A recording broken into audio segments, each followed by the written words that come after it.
সুপ্রিয় কৃষক বন্ধুরা, আসসালামু আলাইকুম রাহমাতুল্লাহি ওয়া বারাকাতুহু। ফসলের ডাক্তার ইউটিউব চ্যানেলের পক্ষ থেকে সকলকে জানাই আন্তরিক শুভেচ্ছা ও অভিনন্দন। প্রিয় বন্ধুরা, অবশ্যই সবাই ভালো আছেন। আমিও আপনাদের দোয়া এবং ভালোবাসায় অনেক অনেক ভালো আছি। কৃষক বন্ধুরা, আপনাদের সাথে আমি যে প্রোডাক্টটির আজকে পরিচিত করাচ্ছি, প্রোডাক্টটি সবারই পরিচিত, কিন্তু আসলেও আমরা সঠিক নিয়মে ব্যবহার করতে পারি না।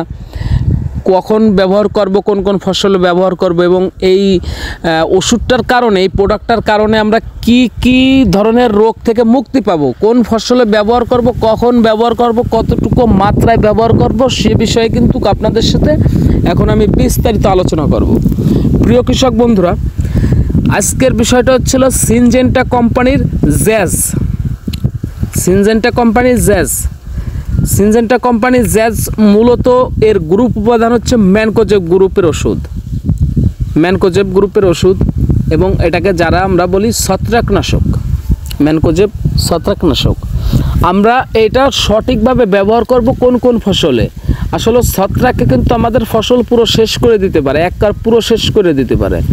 আর এই ম্যানকোজেব ছত্রাকনাশক হচ্ছে স্পর্শক গুণগত মান, মানে স্পর্শক বলতে আপনাদের বোঝায় যে ছত্রাক কোনো ফসলে, যে ফসলে আপনি এটাই ব্যবহার করবেন, ওইটা যদি ছত্রাকে আক্রমণের আগে আপনি ব্যবহার করতে পারেন, ওই ফসলের মানে দূরি থেকে মানে কাছে আসার মতো আর কোনো ক্ষমতা থাকবে না ছত্রাকের, কোনোভাবে সম্ভাবনার কাছে আসার জন্য।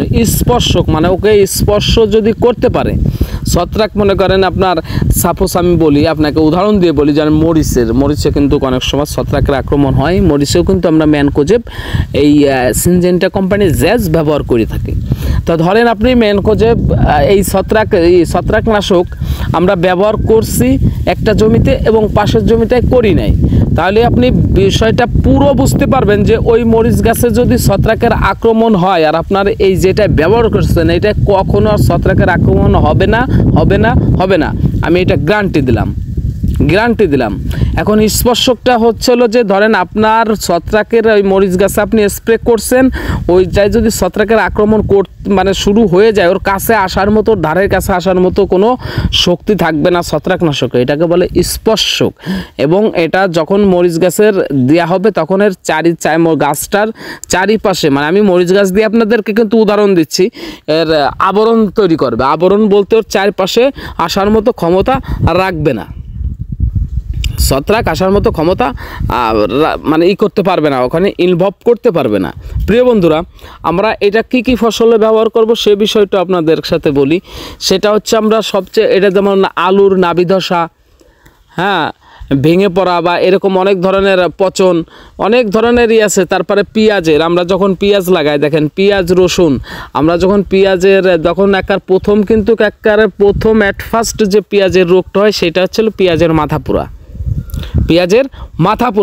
আমরা পেঁয়াজের মাথা পুরা রোগে কিন্তু 100% রেজাল্ট পাবেন এই জ্যাজ যদি ব্যবহার করতে পারেন। 100 মিলি ওষুধ দিয়ে 2 গ্রাম ওষুধ বানাবেন, ভালো করে ভিজিয়ে দেবেন, একটু বেশি মাত্রায় দেবেন, সমস্যা নাই। এইটা বেশি মাত্রায় দিলে কোনো সমস্যা নাই। এই ছত্রাকনাশক জ্যাজ 100 গ্রাম, এটা তো মিলি না, এটা প্যাকেট, 100 গ্রাম ওষুধ দিয়ে আপনারা 2 গ্রাম ওষুধ বানাবেন, 50 মিলি করে ড্রামে দেবেন, দিয়ে আপনি স্প্রে করে পেঁয়াজের যখন আপনার মাথা পুরা রোগটা শুরু হয়ে যায় তখন আপনি এইটা যদি আগে দিতে পারেন তাহলে তো আপনার আর কোনো রোগ ইনশাল্লাহ হবে না। আর যদি দেখা যাচ্ছে যে না লেগে গেছে, তারপরে আপনারা বিকালবেলা স্প্রে করে দেবেন 100 গ্রাম ওষুধ দিয়ে 20 শতক জমি ভিজাবেন, ভালো করে ভিজাই দেবেন, দেখবেন পেঁয়াজের কোনো রোগ নাই, ছত্রাকের আক্রমণ হবে না। তারপর আলুর, তারপরে আপনার পেঁয়াজ, তারপর রসুন, এখন অনেক ধরনের আছে, যেমন মরিচ, টমেটো, এই সমস্ত সবজি খেতে আপনি ব্যবহার করতে পারবেন। সুপ্রিয় বন্ধুরা, জ্যাজের বিষয়ে আমরা অনেক কিছু জানলাম, আরও আপনাদের জানানোর জন্য আমি রেডি আছি। আরও অনেক ভিডিও পাবেন। আজকে ছোট একটা ভিডিও, 5 মিনিটের ভিডিও, বিস্তারিত আলোচনা আসলো সব বলতেও পারছি না। যাই হোক প্রিয় বন্ধুরা, সবাই ভালো থাকবেন। আর যে কোনো কৃষিভিত্তিক কোনো প্রবলেম বা কোনো কিছু জানার থাকে, আমার ইউটিউব চ্যানেল ফসলের ডাক্তার ইউটিউব চ্যানেল সাবস্ক্রাইব করে পাশে থাকবেন এবং কমেন্টে জানাবেন যে আমার এটা প্রয়োজন এরকম বা কীভাবে কী। এবং আরেকটা কথা বলি, এটা কিন্তু বীজ শোধনের জন্য সবচেয়ে পারফেক্ট একটা ছত্রাকনাশক। আপনারা বীজ লাগানোর আগে আপনারা এটা যে বীজ শোধন করে নিতে পারেন। ভালো থাকবেন, সুস্থ থাকবেন। সবার জন্য দোয়া করি।